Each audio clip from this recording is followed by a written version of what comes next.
So what's the most popular game in here? So it fluctuates.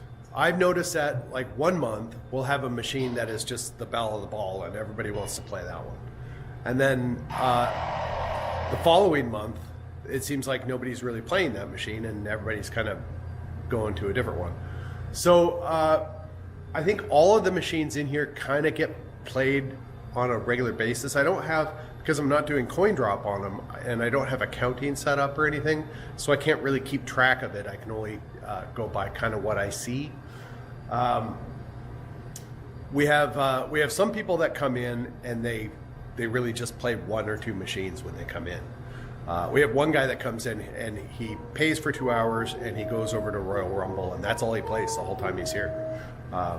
Maybe on his way out he'll hit another machine or 2, but really that's the one that he goes for. When I got Spectrum set up, we had a couple of people that came in and they just focused on that. They just played that nonstop. The newer ones like Hot Wheels, we brought that in. Of course, it got played a lot. But kind of in all, like right now what I'm seeing, the machine that I notice getting played the most and with a crowd of people around playing is Palooka. For whatever reason. I have no idea why. But in the last month, that one has really seen a lot of action. Oldest machine in here, and I don't know why. I think people like the little ball lifter thing. They like the novelty that it's this older machine. It's a fun game. It's an add-a-ball, so it's not too terribly difficult to get the extra ball. It's not too terribly difficult to roll the score reels. So maybe that, I don't know. Another one that I see getting played a lot are Cue Ball Wizard and Break Shot. Those two usually have someone on it. I put back in the back corner over there somewhere. I had Lethal Weapon. Lethal Weapon 3 was sitting over there in the corner, and it very rarely got played. Now, part of the reason is because I had LED. The person I bought it from did a complete LED upgrade to it, and that game flashes the GI. And because LEDs, when you cut the power to them, they go black right away. Different than an incandescent bulb where you kind of have this dimming effect. So back in the dark corner back there, it was seizure inducing. It was really hard to play because the whole thing would flash and you're just like, rah. So I moved it out. I moved it over here to the end, and there's a little ceiling light that kind of lights the playfield, and now that one's getting played a lot. And I put Secret Service back in the back corner, and so it's not the location because Secret Service gets played. So it was just because it was really hard to play and really like people going into epileptic seizures or something playing it. So it's like,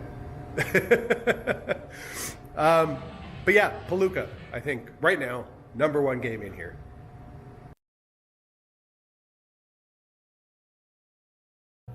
I kind of go back and forth. A lot of times my favorite machine is whatever the newest one is. I haven't played it, so then I'll sit and I'll play it. Right now the one that I'm playing a lot of is Gottlieb Genesis. I just like the shots on it. I like building the creature. I like all of that. And sometimes I'll step up to it. On the first game, I'll build the creature twice in a game. And then I'll have a series of maybe 6 or 8 games where I can barely even get a full body part together. I like it. I like the shots on it. I have a Hollywood Heat as well. Currently having a power supply issue, but I want to get that fixed and bring that back in here. That's a similar machine, similar type of shots. And when you get it dialed in right, so that you need kinetic energy coming down the left side to the flipper with the ball movement to make the ramp shot, that makes that game a little bit harder. So I like you have to tilt it just right so that you can't cradle the ball and make the shot for the ramp. Then it's harder to get multi-ball. Then it makes the game a little bit more fun. I've been playing Hot Wheels, I've been playing Alien Poker. Dragon, I hate that machine because it's so hard, so I play that one periodically. What's another one that I guess, yeah, those are kind of my main go-tos right now. And then the next machine I get in here, that's the one I'm going to be playing the heck out of.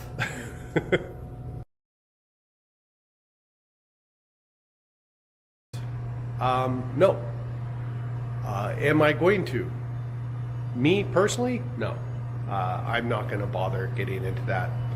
We do have a league that comes in once a month, and there's 15 to 20 of them, and they actually kind of surveyed the group and said, are they interested in doing that? And the big answer that came back was, nah, we don't care. If someone wanted to come in and host one of those and get it all set up, I'm more than accommodating. I'd be more than happy to help them out with it.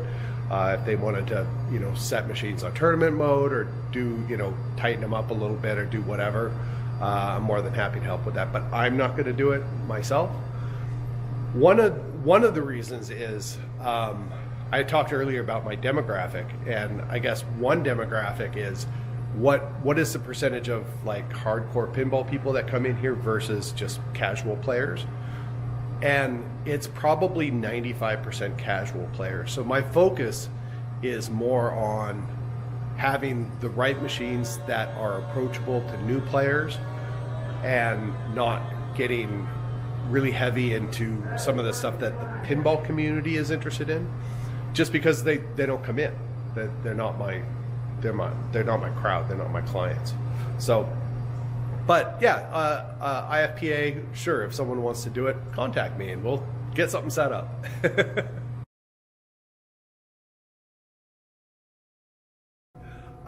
Currently right now, no. I don't have the time for it.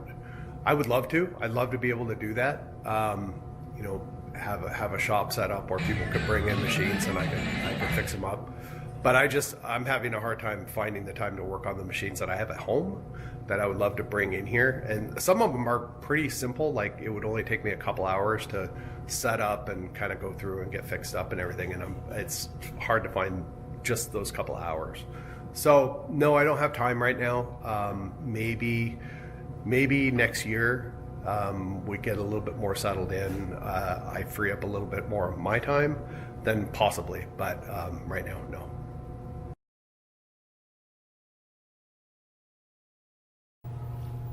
No, we've had a couple of kids in here that we've had to tap them on the shoulder a few times for being like wild apes, being a little rough on the machines or just kind of running around and being kids. But for the most part, it's pretty good. Most of the adults that come in here, if a ball is stuck or something like that, they'll come up and talk to us and just say, hey, there's a stuck ball, and then we go over and unstick it for them. They don't usually jiggle the machine.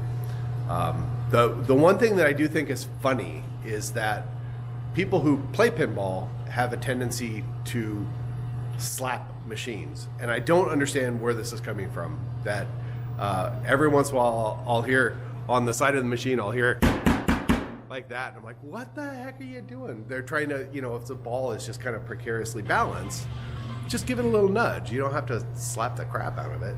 But I always know that that's a pinball person because they're the only people that slap machines, and it doesn't really work very well. So I don't know. The other thing that some pinball people do that kind of annoy me is that they will turn machines on and off for whatever reason. I don't know why they think that's okay, but it doesn't hurt the machine, but if there's a problem with the machine that they have to turn it off and on, I want to know what that problem is. Instead of just turning it on and off and going about its business, I'd rather have them come up and say, hey, this thing is doing whatever it's doing. Then I know. That's the one downside about turning machines on and off. But other than that, most people are really, really good. And we don't have the problem of people drinking way too much alcohol and rage tilting because we don't serve alcohol. So we've kind of avoided that whole thing.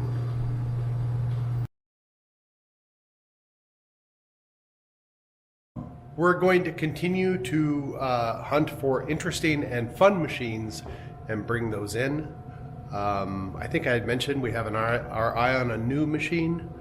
I have the Bally Playboy that I'd like to get in here, and I have a Sonic Butterfly, which I think would do really well in here. I'd like to get that one set up and in. I have over here I got Volcano, which has a power problem, which I think is easily sorted. I just need the parts for it. Blackwater,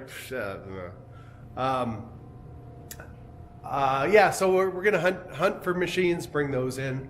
We had always planned on bringing in video eventually, but you know, the minute that I signed the lease here, I was out of room. So I didn't really have the space in here to set up some video arcades. I have a couple of tables scattered around, so I would really love to get some cocktail versions and replace these tables with that, maybe like a Miss Pac-Man or a Glag or something. I think that would be really fun to just, I mean, we've got the tables, might as well turn them into something people can play on. That would be swell. I just haven't been able to find them yet. We ended up bringing in, there's 5 video arcades over in the other side of the building.